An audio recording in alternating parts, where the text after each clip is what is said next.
make judgments. Sorry, you can ask something, Penny. Could you make an exception for me?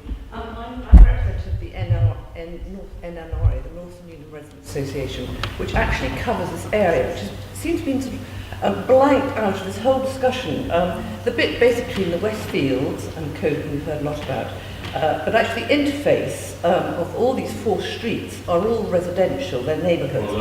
And we're being reduced to links to Grange Road. We're not links, we're 4 streets. And unfortunately, I got the graveyard slot at the LLF meeting, so I never got my resolutions in. They're not in the minutes, and I'm very, very unhappy that I've listened to all this assembly, which is not represented. This is a major community, it has enormous historical significance, we have conservation areas. We're not just about environmental impacts, we're about social impacts. Also, if you've studied the outline planning application for the West Cambridge site, which we have in detail, Adams Road has got a projection of something like 16,000 bicycles going up and down. So it does not include the impact of transport on Adams Road and all these other planning applications going on.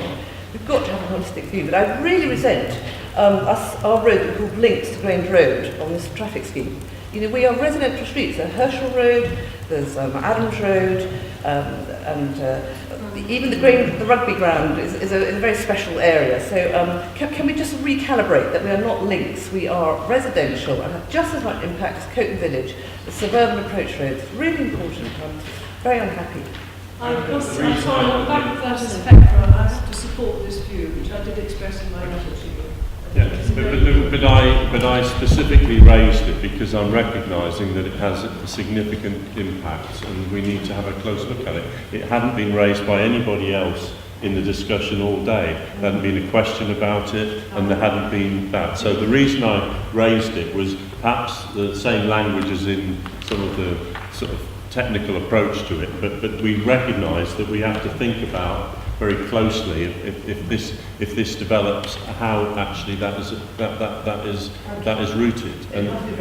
I mean, if you take the, I mean, if we are looking at a proposal for a busway, the only busway that we have doesn't get anywhere near the centre of town. Really, it just gets to the edge, and this one it has to judge how that interfaces. The other main was, again, it wasn't a resolution, but the city centre access study, it must be done in parallel. We have to have the results of that before you decide where this goes. Go back to Penny's what it got to the point. Okay, well, we'll certainly be addressing that. I think we record for the minutes that we need to think sensitively about each of these options, and we also need to think about the onward route of buses. If there's further work, which there will be further work, how many buses is it? What is the route? Is it Silver Street? But there is, these are all community roads with their own different character. And as you say, we then also have to think about the additional impact if the West Cambridge development goes ahead, because Adams Road is already the end of the link to the Carpen cycling path. And it will be even, it would get busier as the number of employment posts on West Cambridge Road goes. So there are factors about how do you balance how much is on each road. But I think essentially we're looking. The presumption is then, Bob, that at some stage that it will be one out of these 4. But there are, even looking at it, you can see issues with them. I think this emphasises the need to objectively assess on a whole route basis so that you can, when you actually say which of the story it is, there's a strong case, why it's that one and not one of the others. Mr. Coates.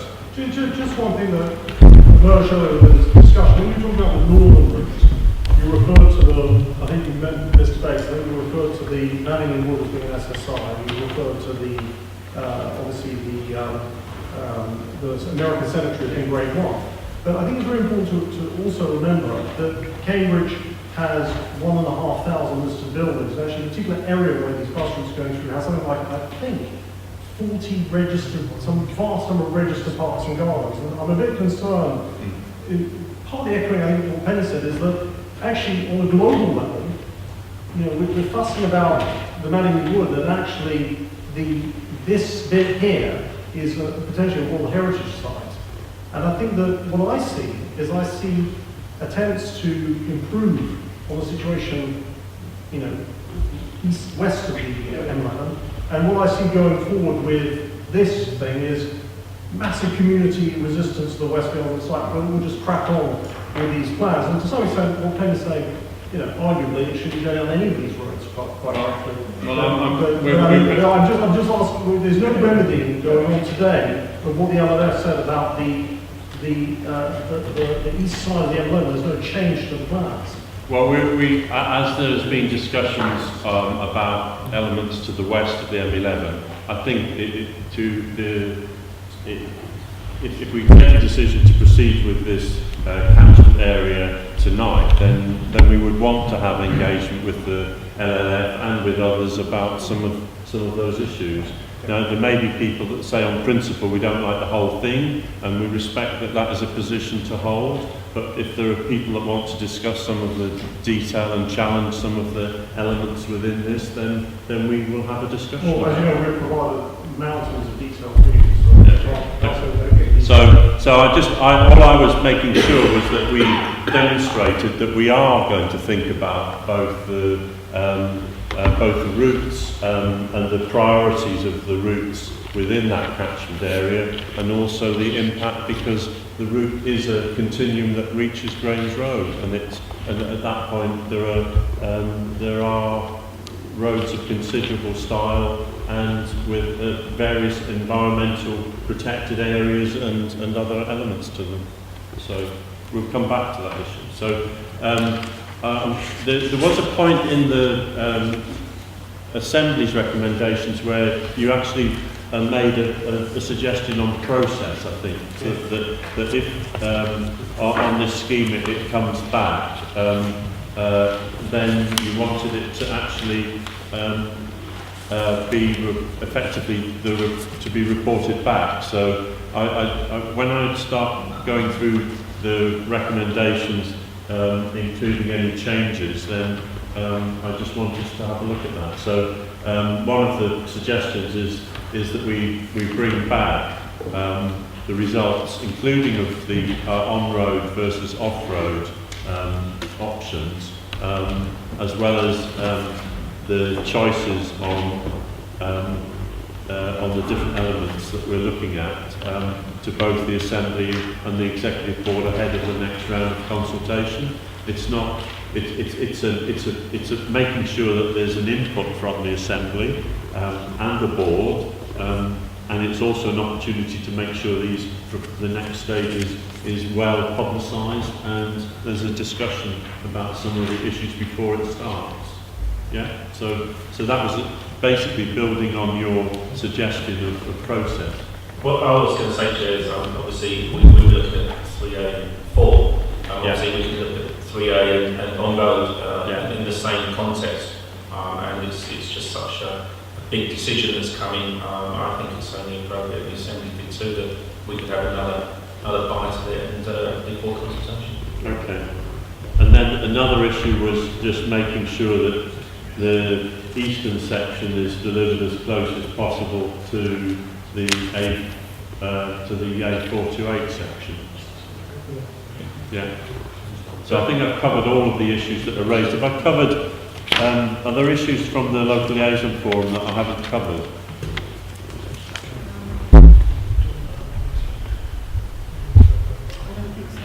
Okay. Mr. Lee. Thank you, Chairman. Just very briefly, you didn't justify why you ruled out commissioning a business case analysis or the impact of the Girton interchange being reconfigured and having a problem. Well, in terms of an adopted Highways England scheme, it's not there. But what I said was that we would pursue that with assisted by Heidi Allen. We just don't see it as a dependency issue. But it clearly, in the time that we'll be working up this scheme, there will be the opportunity for that to be tested. And up until recently, we've had 5-year programs, and it hasn't been, obviously, with the value engineering on the way that the A14 was completed, it's not even been on the government's radar. But that was justify the business case analysis. So that would just be, if it happens, this would be the impact, positive So and if- negative, on the business case. Okay, well, I think we can certainly take back the point that we need to prepare a business case, and that we can put resources into that if we're getting a signal that there is a listening ear at the other end. Sorry, I'm going to need to move on, sorry. We've got a series of recommendations on item 9, agenda item 9 in the papers, and so basically where I'm proposing to take us as chair is to then look at the variations that are on page 27 of the agenda paper.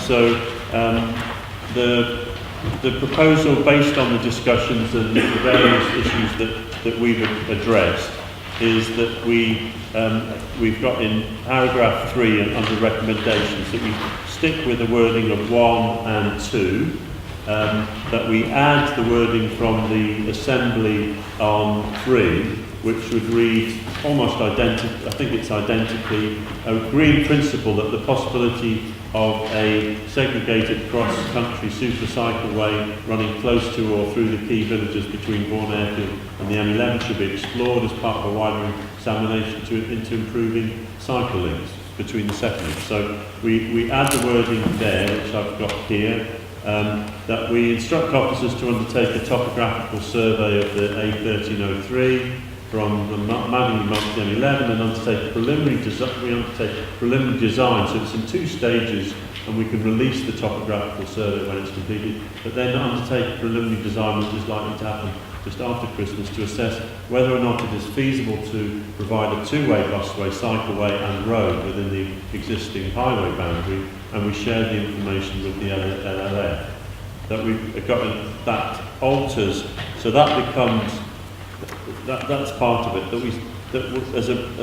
That after our discussion, we've taken the view that we stick with the recommendation in the report that we instruct further appraisal to be undertaken on catchment area 3, as in the wording on page 27.